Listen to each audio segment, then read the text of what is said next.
In the name of Allah, peace and blessing be upon you. In the beginning, I would like to welcome my friend Secretary Blinken.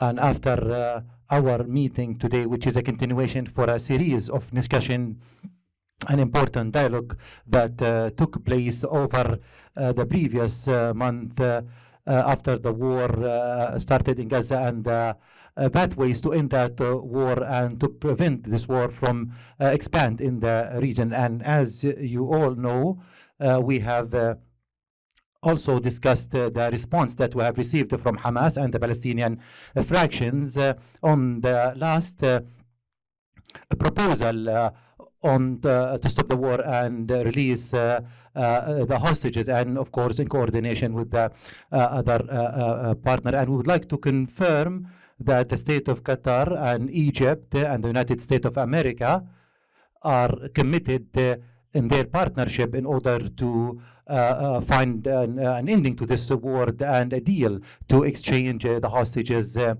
And in this also regard, we highly evaluate the efforts that President Biden have exhorted in order to reach this proposal in a text in a way to bring together the parties. And as we have mentioned in many previous stops, that in such deal, both parties need to make some concession in order to reach a suitable arrangement and reach a deal. We in the state of Qatar, with our partners, committed to bridge the gap, to find a way to end the war as soon as possible. And we would like to send a message to everyone that every day is a loss of lives and of innocent people every day that pass in the previous 8 months. Unfortunately, we have seen the catastrophe increasing day after day, and we see more casualties, especially of the civilians with their children, women in Gaza Strip. And with no doubt, we need to take a clear position and demand to put an end to this war. 37,000 martyrs have passed so far, died so far, and thousands wounded, in addition to this collective punishment policy and starvation that has been used against our brothers in Gaza. We are witnessing also a change in this conflict in the previous time, and there is a clear and firm call to put an end to this war. And in this also regard, we have received the Security Council resolution, which was presented by the United States of America for an immediate ceasefire and a deal to exchange the hostages and go back to political negotiation to find a sustainable solution. And we in the state of Qatar welcome that resolution. In the previous time, there were so many meetings and regional conferences and international ones. We have participated them in the state of Qatar in order to find a sustainable solution to the Palestinian case. And also there were visits in light of the ministerial committee that have been established, and also the meetings with the European foreign ministers. And yesterday we have participated in a conference for an immediate humanitarian response, and by the call of King Abdullah II and the President of Egypt, Abdel Fattah al-Sisi, and the Secretary General of the United Nations, who call for an immediate actions to end this war and the respect of the international law. And also in this regard, we welcome also the continuation of the air support or air drop by the Americans. And also we would like also to praise your additional package of support to Gaza, and the state of Qatar is continue with its efforts in order to send all humanitarian aid continuously to our brothers. Your Excellency, you know that we are living very critical times. And we believe that reaching a deal, an agreement is very important, and this deal will save the lives of the innocents, and also will save the whole region, which is on the verge of collapse and explosion. And we rely on the American role and our also partners in Egypt and the rest of the countries in order to pressure all the parties to reach an agreement that end this war. And Your Excellency, you know that I believe that we have received it's time that we need to reach a sustainable solution, and today we have discussed how to reach those sustainable solutions that bring the stability to Gaza and to our also brothers in the West Bank and to everyone that lives in this region. We believe that the sustainable solution and is a just one, which is in create a Palestinian state with Jerusalem its capital based on the international law on the borders of 1967 to live in peace alongside with Israel. And as you aware, Your Excellency, that the region is open to have a clear peace agreement based on the Arab Peace Initiative, and there is a movement in the General Assembly to receive Palestine or accept Palestine as a full member, and this step will also contribute to the two-state solution. Thank you, Your Excellency, for your presence in Doha and for your continuous cooperation and on our strategic partnership with the USA in this conflict on any other files and issues.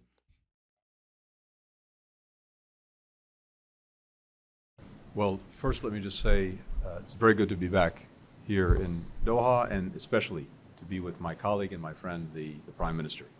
As you heard him say, we were together just yesterday in Jordan at a conference to work to rally more international support to address the dire humanitarian crisis in Gaza. Qatar has already shown remarkable generosity in helping people in such urgent need, providing 4,700 tons of food, medicine, and other life-saving aid. At yesterday's conference, I announced $400 million more in additional support from the United States to the Palestinians. That brings the total amount that we've provided to $670 million in additional U.S. assistance to the Palestinians in the 8 months that this war has been going on. We've long been the leading provider of support to Palestinians, and we will continue to do everything we can to support them, particularly in this time of need.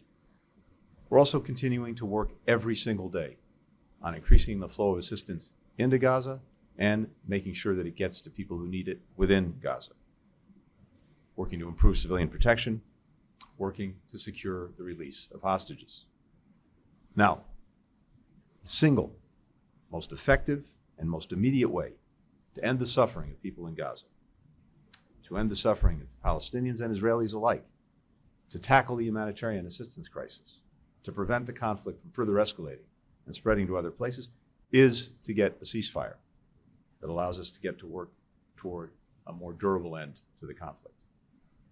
Here again, Qatar's been a tireless partner, and the Prime Minister personally, a tireless partner in working to mediate a ceasefire and a hostage release. It's something that the Prime Minister and I first discussed here on October 13th, and many times since.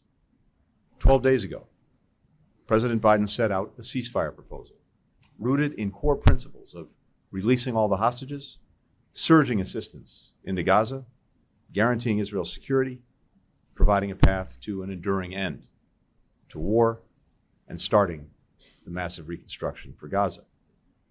The entire world almost without fail, has been behind this proposal. And we've heard it again and again and again. Individual countries pronouncing themselves in support in this region and beyond. Important groups like the G7, the Arab League, Palestinian Authority, Israel, and of course, just 2 days ago, the United Nations Security Council. Leaders in the region that I've met with over the last couple of days, they have reaffirmed that again and again and again. So we were waiting on one response, and that was the response from Hamas. And as the Prime Minister said, last night we received a response. Hamas has proposed numerous changes to the proposal that was on the table. We discussed those changes last night with Egyptian colleagues and today with the Prime Minister. Some of the changes are workable, some are not. Here, in a nutshell, is where we stand. A deal was on the table that was virtually identical to the proposal that Hamas put forward on May the 6th. A deal that the entire world is behind, a deal Israel's accepted, and Hamas could have answered with a single word: yes. Instead, Hamas waited nearly 2 weeks and then proposed more changes, a number of which go beyond positions it had previously taken and accepted. As a result, and you heard the Prime Minister say this, the war that Hamas started on October 7th with its barbaric attack on Israel and on Israeli civilians will go on. More people will suffer. More Palestinians will suffer. More Israelis will suffer. But in the days ahead, we are going to continue to push on an urgent basis with our partners, with Qatar, with Egypt, to try to close this deal, because we know it's in the interests of Israelis, Palestinians, the region, indeed, the entire world. And we all agree that the deal has to be grounded in the principles of the ceasefire proposal that the entire international community supports. There's something else that's critical, and the Prime Minister alluded to it. It's also crucial that we get from the immediate ceasefire that we're working urgently to achieve to an enduring end. And in order to do that, and to do that effectively, we have to have plans for the day after the conflict ends in Gaza. And we need to have them as soon as possible. For months, we've been working with partners throughout the region on such a plan. And that was also a key focus of conversations I've had over the last couple of days. In the coming weeks, we will put forward proposals for key elements of a day after plan, including concrete ideas for how to manage governance, security, reconstruction. That plan is key to turning a ceasefire into an enduring end to the conflict, but also turning an end of war into a just and durable peace, and using that peace as a foundation for building a more integrated, a more stable, a more prosperous region. Over the course of what's now my 8th visit to the region since October 7th, everyone that I've engaged with has made clear that this is the path they want to pursue. Now, I can't speak for Hamas or answer for Hamas, and ultimately, it may not be the path that Hamas wants to pursue. But Hamas cannot and will not be allowed to decide the future for this region and its people.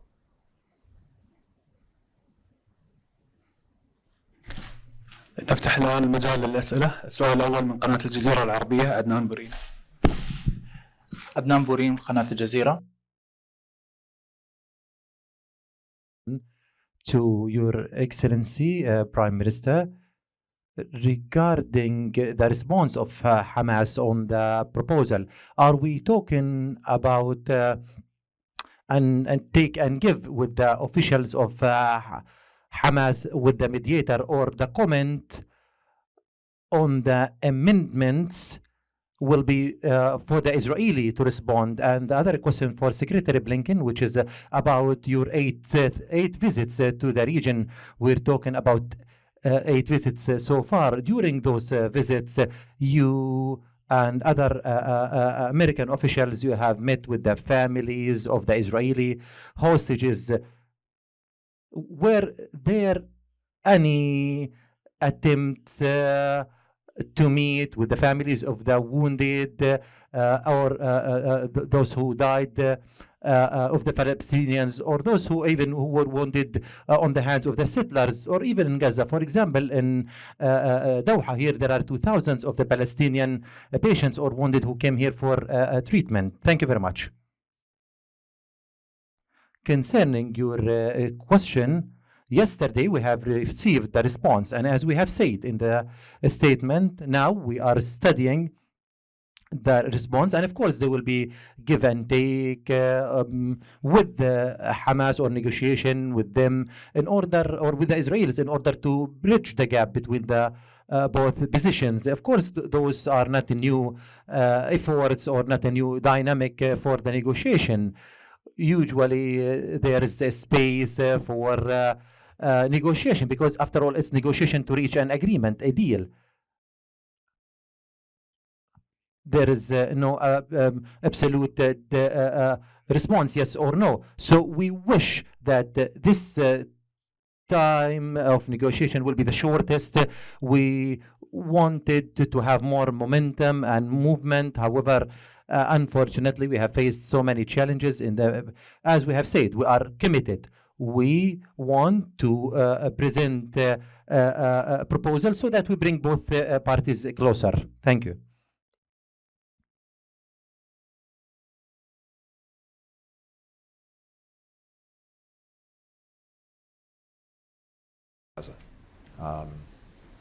When I was in Jordan, I believe it was on my last trip to the region, it may have been the one before that, I met with a remarkable group of women who had managed to leave Gaza to get out, are now in Jordan, but have left family members behind, have lost family members, and I heard directly from them everything that they'd experienced and everything that their family members who remain in Gaza continue to experience.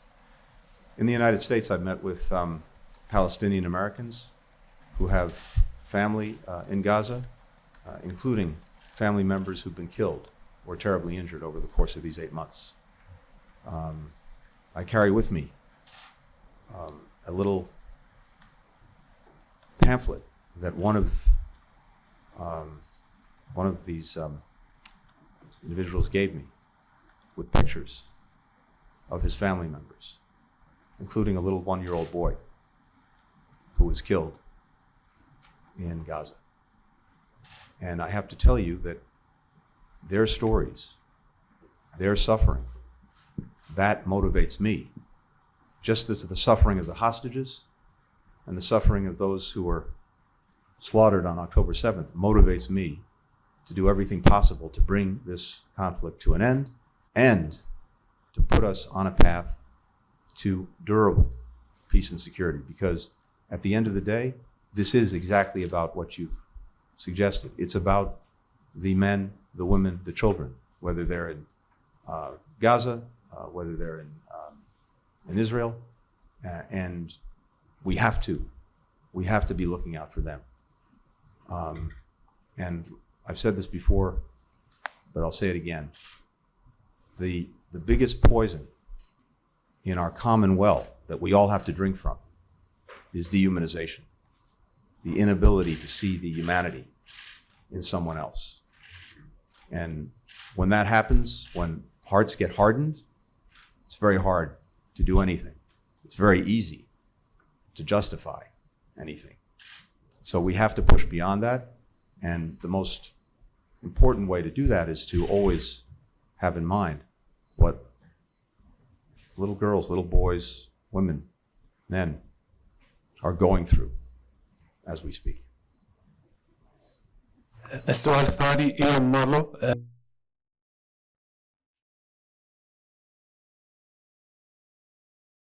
for you, despite your intense efforts to pressure Hamas, they obviously don't seem to be accepting the deal as President Biden laid out, and the Israelis are characterizing this as a flat-out rejection. Does Hamas's response count as a rejection of the deal in your view? Do you think the deal is essentially dead? And if not, what exactly is the U.S. diplomatic strategy now to try and keep these talks alive and bring the parties closer together? And secondly, the U.S. has put all the emphasis on pressuring Hamas, at least publicly.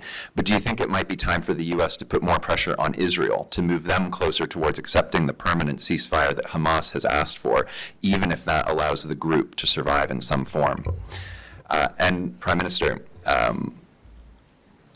even with the elaborate three-phase deal that's being created to try and bridge the divide between Israel and Hamas, we still seem to be stuck on the fundamental question of a temporary versus a permanent truce, which is effectively, will Israel allow Hamas to survive this?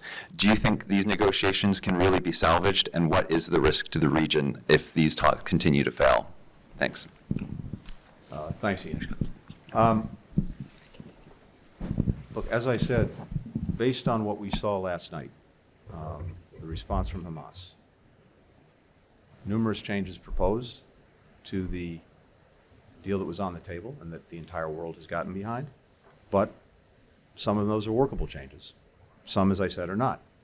I don't want to characterize it further, but you know, at some point in a negotiation, and this has gone back and forth for a long time, you get to a point where if one side continues to change its demands, including making demands and insisting on changes for things that it already accepted, you have to question whether they're proceeding in good faith or not. But based on what we've seen and what I've discussed with the Prime Minister and what we've discussed with our Egyptian colleagues, we're determined to try to bridge the gaps. And I believe those gaps are bridgeable. Doesn't mean they will be bridged, because again, it ultimately depends on people saying yes. But here's the thing, and we both said it, the longer this goes on, and remember, Hamas had this for 12 days, and it's not as if the world stood still in those 12 days.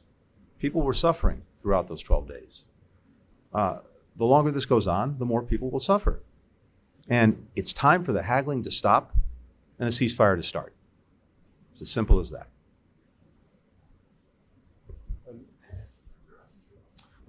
Look, Israel accepted the proposal as it was and as it is. Hamas didn't. So I think it's pretty clear what needs to happen. And we're determined in the coming days to, again, try to work this. We will work this with urgency and see if the gaps that are workable, we can actually work and bring it to conclusion. And then it may be that Hamas continues to say no. Well, I think it will be clear to everyone around the world that it's on them and that they will have made a choice to continue a war that they started. Regarding, I think, your question about how can we have this proposal to become a permanent ceasefire. This is an issue that we've been struggling with for a very long time, is how to ensure that we bridge the gap between those two fundamental differences between what Hamas wants as a permanent ceasefire and what Israel wants as a hostage release and maybe a plan to continue the war. I think what we have achieved in this structure is the best way to bridge those gaps and to merge both tracks. And I believe that having three countries, United States, Qatar, and Egypt, as guarantor for this process to ensure that these negotiations keeps going until we reach the permanent ceasefire is something significant that we are putting ourselves at stake. Of course, this is, as we mentioned many times, it's not an easy process. It's a very complex negotiations. We are negotiating, yes, to end the conflict that started on October 7th. I think that it has a lot of baggage that came with as well. And basically what we are trying to focus on is to achieve the result that's been created after October 7 right now, and thinking about the rest of the issue for once we have this deal in place. But as of all of us, we reiterate, this is having a deal and a ceasefire right now is a cornerstone for our way forward in the future. السؤال الثالث أسامة جاويد الجزيرة الإنجليزية. Thank you. Salman bin Javed, Al Jazeera English. My question for Secretary Blinken, I just want to go back to the words that you used. You said the deal was on the table, and yet there are workable parts that you will be working towards. Which one is it? Was there a deal, or is there still a deal on the table?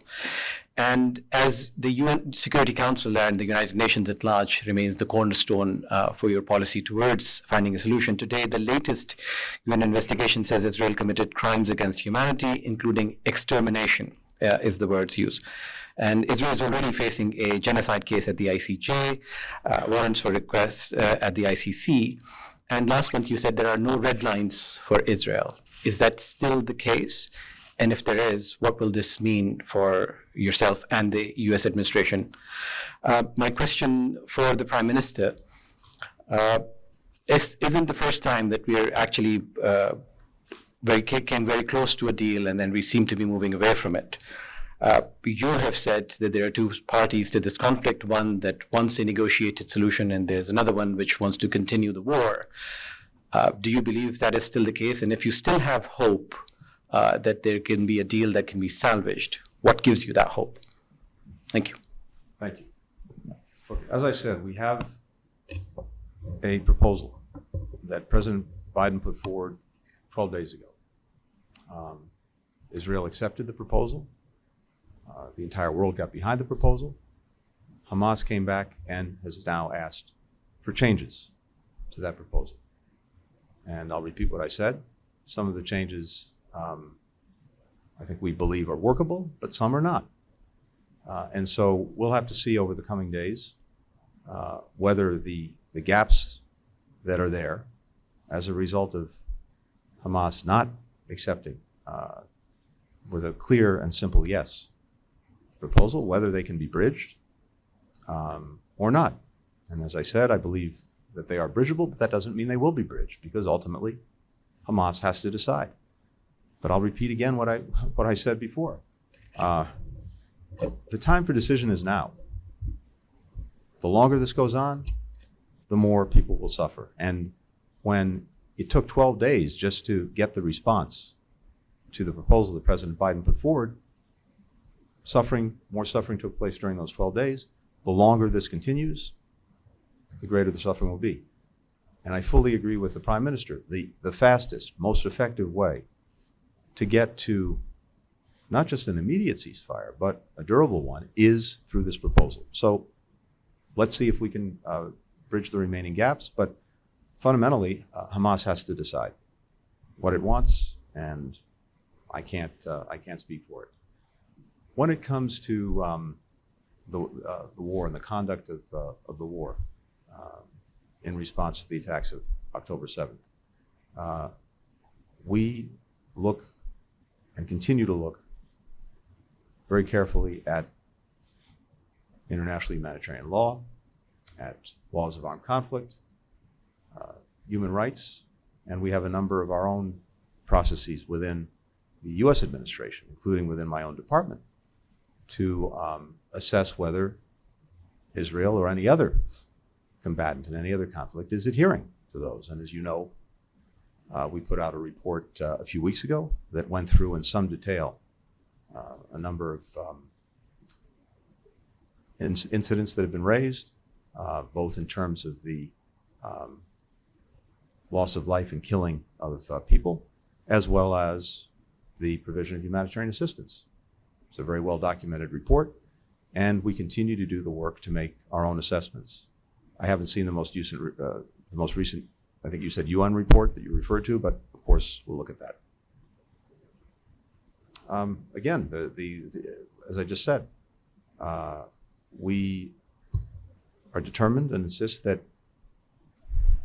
Israel or any other country adhere to international humanitarian law, the laws of armed conflict, uphold human rights, does not commit gross violations of those rights, and that remains and will always remain our policy and the focus that we bring to it every day, including doing our own investigations of incidents that come up in the course of this war.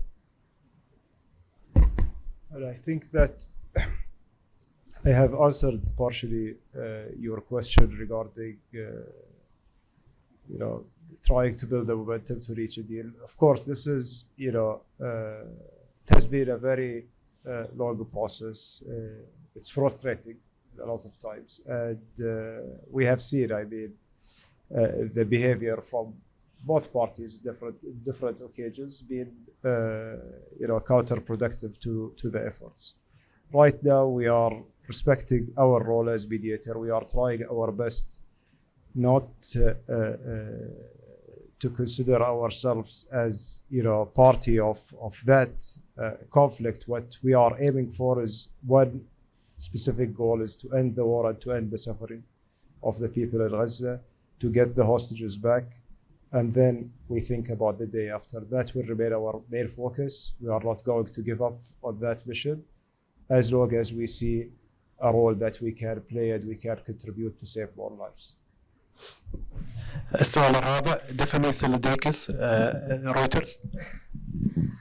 Hi, thank you. Secretary Blinken, do you agree with Israel's assessment that Hamas rejected the deal? And what specific changes were proposed by Hamas? What specifically do you find workable and not workable? Can you confirm that Hamas wants written guarantees from the United States for a permanent ceasefire and the withdrawal of Israeli forces from the Gaza Strip in order to sign off on the proposal? And can you provide those guarantees? And then if I may, on Hezbollah, you've repeatedly said that achieving a ceasefire deal could help end the fighting between Hezbollah and Israel. Hezbollah today vowed to increase the intensity of its operations against Israel after the killing of a senior commander. How concerned are you now, after Hamas's response to the ceasefire proposal, that this conflict will spread? And Prime Minister, given this response, is there more pressure the Arab world can put on Hamas to reach a deal? And are you considering closing the Hamas office in Qatar? Thank you. So what we received last night, all of us, in terms of the response from Hamas, were changes that they sought and they seek in the proposal that President Biden put forward, that Israel and the entire world has accepted. So the question is whether any of those changes that they have sought, they seek, are workable, bridgeable, or not. And I'm not going to obviously characterize or describe what they're looking for. All I can tell you, having gone over this with our colleagues, is that we believe that some of the requested changes are workable and some are not. And so we have to see on an urgent basis over the course of the coming days, whether those gaps are bridgeable, in a way that upholds the agreement, the proposal that President Biden puts on the table. Because again, this is not about changing fundamentals. It's about seeing if we can bridge the gaps that have been exposed by Hamas's response. And I can't tell you right now whether we'll succeed. I believe it's doable. I believe it's absolutely necessary to try our hardest to do it, but there's no guarantee. With regard to Lebanon and Hezbollah, look, we've said from day one that one of our primary objectives is to prevent this conflict in Gaza, war in Gaza, from spreading, seeing escalation in the region, and we've been on that from day one. We don't want to see that escalation. And I think it's also safe to say that actually no one is looking to start a war, to have escalation. And I think it's also true that most involved believe that there can and should be, ideally, a diplomatic resolution to the differences that could spark conflict. And in particular, a resolution that leads to the necessary conditions for people to be able to return to their homes and believe that they can live safely and securely in their own homes. There are about 60,000 Israelis who've had to leave their homes in northern Israel because of the rocket attacks and the threat from Hezbollah. They have to be able to go home. There are people in southern Lebanon who've also had to leave their homes. They should be able to go home.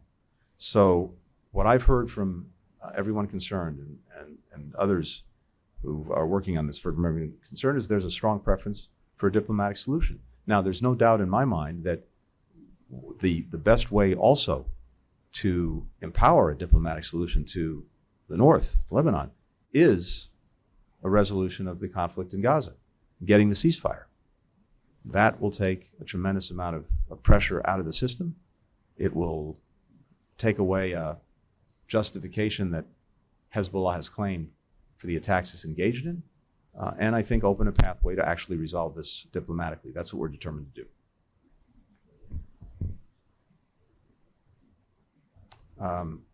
The proposal speaks for itself. What's in the proposal, backed by the United States, by Qatar, by Egypt, speaks for itself. Just briefly on your question, I think that, look, if we are talking about pressure needed to be on both parties. And we have seen that basically whether it's on Hamas or on Israel, but like for another example was 6th of May, after that Rafah invasion happened. And then also we have seen a lot of contradicting statements from different Israeli officials. That also requires a lot of pressure on them as well as the other party. We believe as a mediator, we try our best to respect our role, to bridge the gaps and not to make judgments on one party over another.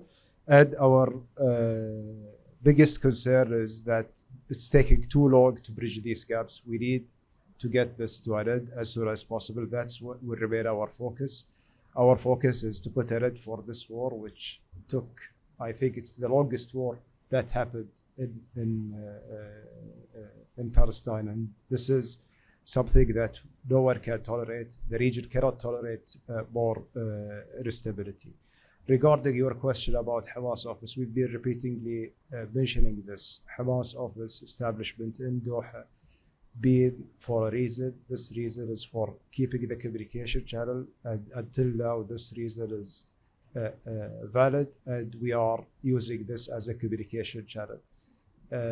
Our interest as a country is to see peace and stability in the region. It doesn't mean that we are endorsing one party over another. Our policy is very clear in supporting the Palestinian people and their rights. But at the end of the day, we are a state, we are not a political party. Thank you. شكرا معاليك وشكرا لوزير الخارجية الأمريكي. وبهذا State Secretary, by this we conclude this press conference for today.